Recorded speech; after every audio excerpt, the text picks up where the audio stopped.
प्रिय विद्यार्थियों को मेरा नमस्कार। आज हम फिर प्रश्नमाला 12.1 के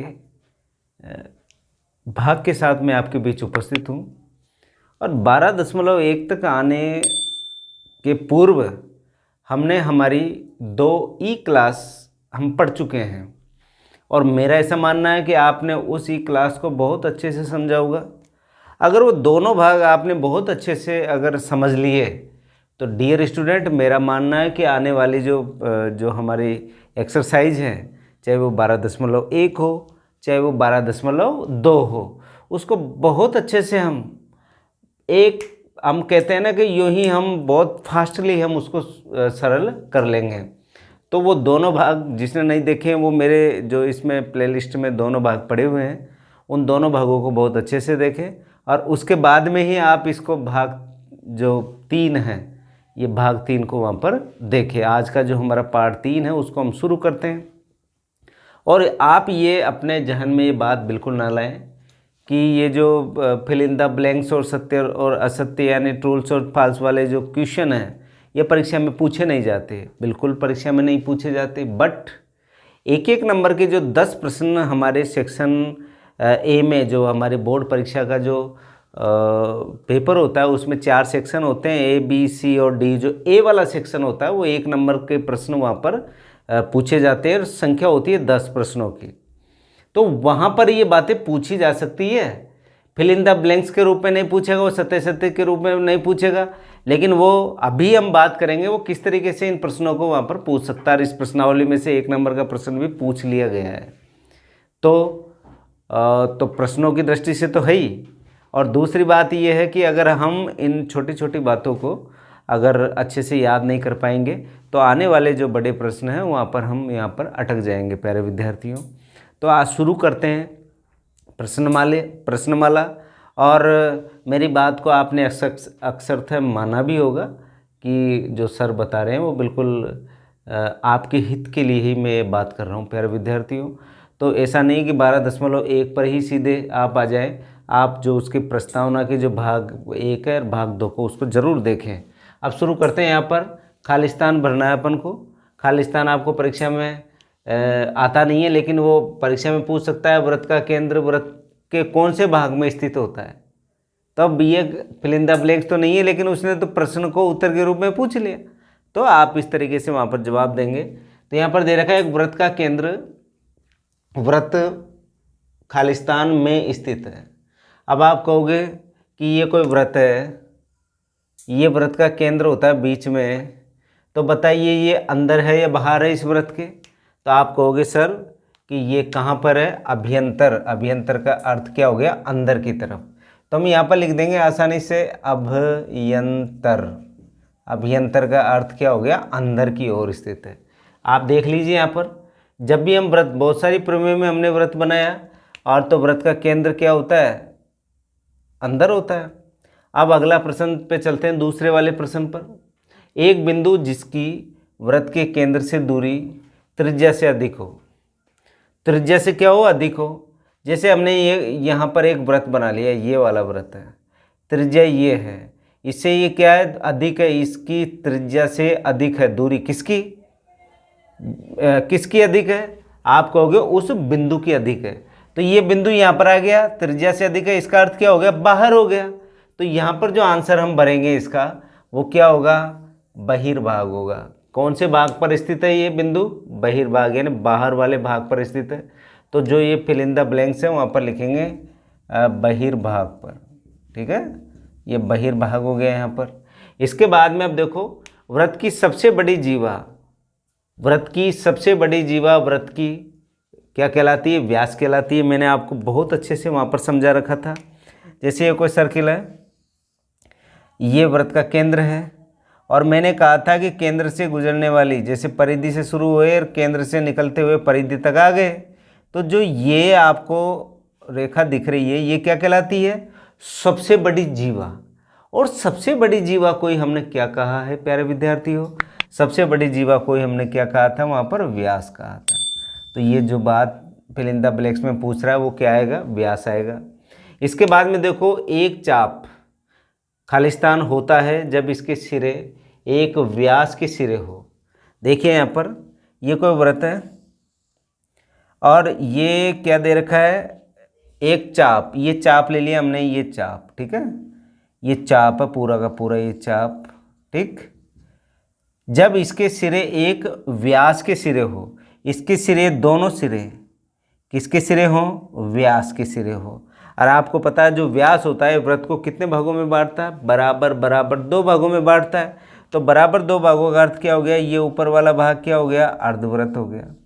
कौन सा भाग हो गया है, अर्धव्रत हो गया। तो आप यहाँ पर क्या लिखेंगे, हम फिल इन द ब्लैंक्स में अर्धव्रत लिखेंगे कि एक चाप अर्धव्रत होता है जब इसके सिरे व्यास के सिरे हो। मैंने आपको यहाँ पर एग्जाम्पल दिया है, ये जो आपको दिख रहा है, ये ए बी आपको दिख रहा है, केंद्र से होकर गुजर रहा है यानी व्यास है। और व्यास है तो व्यास इस व्रत को कितने भागों में बांटता है, 2 भागों में बांटता है। 2 भागों में बांटेगा तो ये क्या कहलाएगा, अर्धव्रत। तो यही हमने यहाँ पर बात की है। तो ये फिल इन द ब्लैंक्स में हमने क्या लिखा, अर्धव्रत लिखा। 5वें में देखो, एक व्रत जिस तल पर स्थित होता है उसे 3 भागों में विभाजित करता है। कितने भागों में विभाजित करता है, 3 भागों में। आप इसको अच्छे से याद कर लेना, कितने भागों में विभाजित करता है, 3 में। तो यहाँ पर हमने प्रश्न नंबर 1 में, प्रश्न नंबर 1, 2, 3 और 4 जो पढ़े हैं, ये सब हमको आने वाले प्रश्नों में इनका उपयोग होना है। यानी व्रत का केंद्र कहाँ होता है, व्रत के अंदर होता है।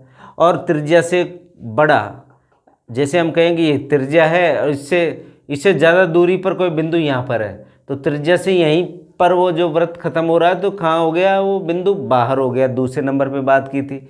और व्रत की सबसे बड़ी जीवा को क्या कहते हैं, व्यास कहते हैं। ये मैंने मेरे पहले पार्ट में आपको बताया है। और इसमें अर्धव्रत पर, जैसे मैंने कल आपको एक प्रमेय बताई थी कि अर्धव्रत पर बना कोण समकोण होता है, वहाँ पर भी हमने इसकी बात की थी।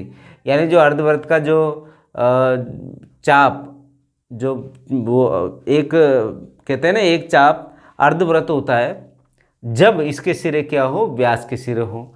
इसके बाद में 5वें नंबर पर भी हमने यहाँ पर बात की थी कि एक व्रत जिस तल पर स्थित होता है उसे 3 भागों में क्या करता है, विभाजित करता है। तो ये छोटी छोटी जो ये बातें हैं, ये हमारे जहन में बहुत अच्छे से आनी चाहिए। मैंने एक एक को यहाँ पर स्पष्ट करके चित्र बनाते हुए आपको समझाया है। अब चलते हैं सत्य और असत्य की कहानी को लेकर। वो है प्रश्न नंबर 2। प्रश्न नंबर 2 में कहा है कि एक व्रत केंद्र को व्रत पर स्थित किसी बिंदु को मिलाने वाला रेखाखंड व्रत की त्रिज्या होती है।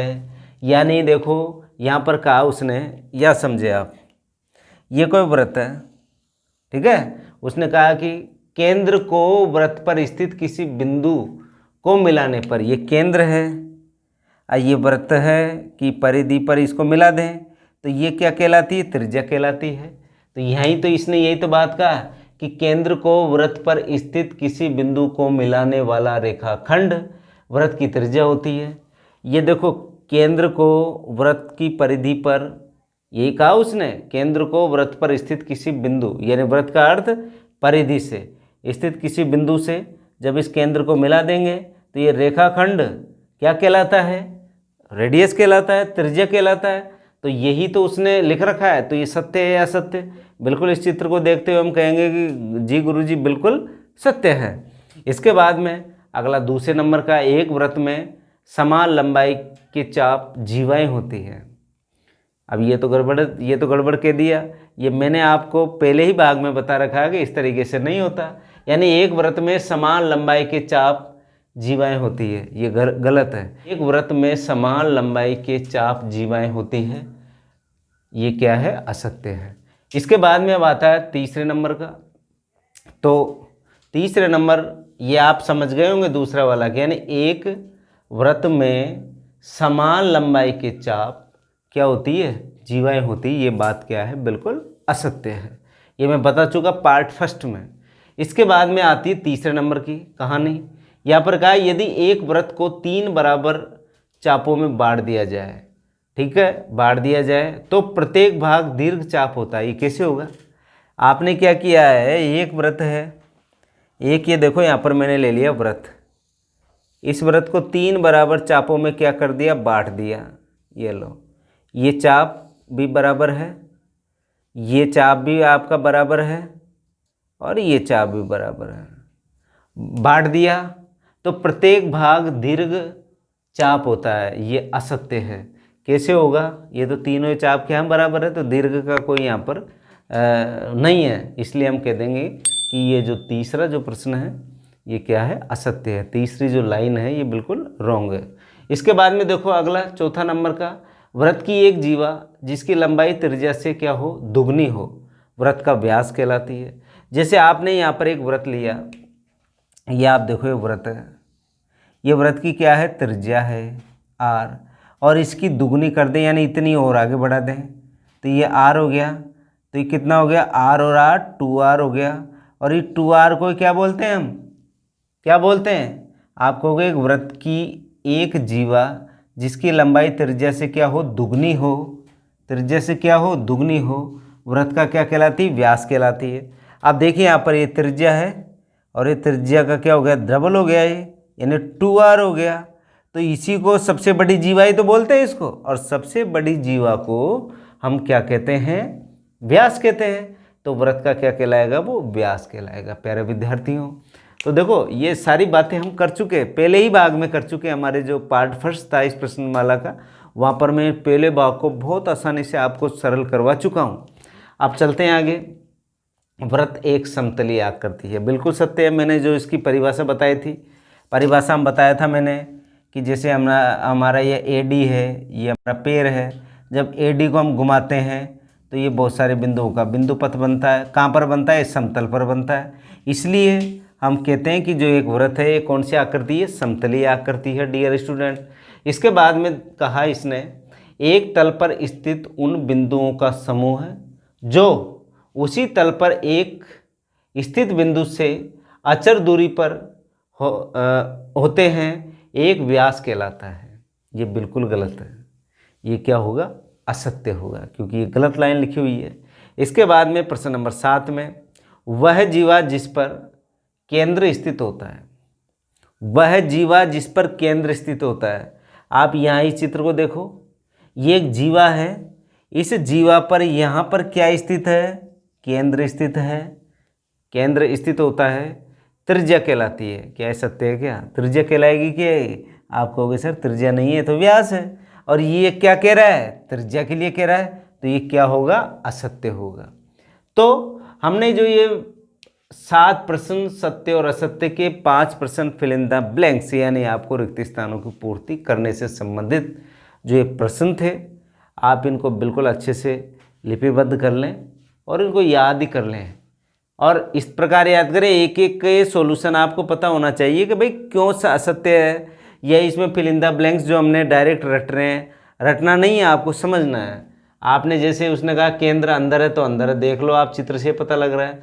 त्रिज्या से बड़ा अगर कोई है तो बाहर आएगा बिंदु। तो ये सारी की सारी हमने जो बातें यहाँ पर समझी है, इसको बहुत अच्छे से हमको तैयार करना है प्यारे विद्यार्थियों। अगर आप बहुत अच्छे से इसको तैयार करोगे तो निश्चित तौर पर आपके जो परीक्षा में आपको बहुत बड़ा फ़ायदा होने जा रहा है। हम देखते हैं कि हम इन छोटे प्रश्नों को छोड़ देते हैं, हमको छोड़ना नहीं है प्यारे विद्यार्थियों, बिल्कुल अच्छे से इनको तैयार करना है। तो आज के लिए इतने ही हम बात करेंगे। कल फिर हम नए भाग के साथ आपके बीच उपस्थित होंगे प्रश्नमाला 12.2 के साथ। धन्यवाद।